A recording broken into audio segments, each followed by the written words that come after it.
for me. I knew all about redlining in America. I had no idea that there was also a literal removal of trees in major cities. Can you just talk about that series and where you're taking that?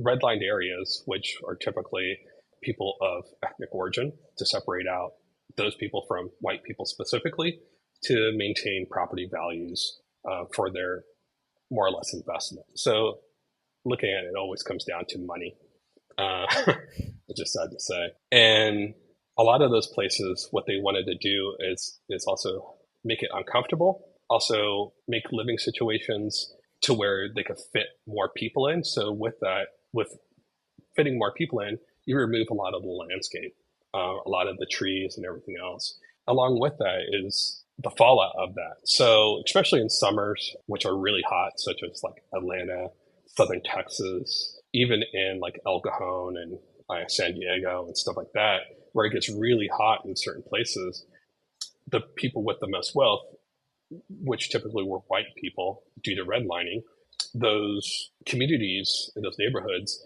were naturally cooled because they already had all the trees that have been living for hundreds of years, or new trees that they're planting so they grow up. And so those environments are already naturally cooler, more inviting. And also like a lot of these trees are meant as a place to for community to happen, right? Like people come together, there's a barbecue, this, that, and the other, all these parks. So it's also meant to bring people together. And then in the impoverished or redlined areas is where they start to remove a lot of these trees. And so those areas are naturally hotter, and it makes it more unbearable for people to live.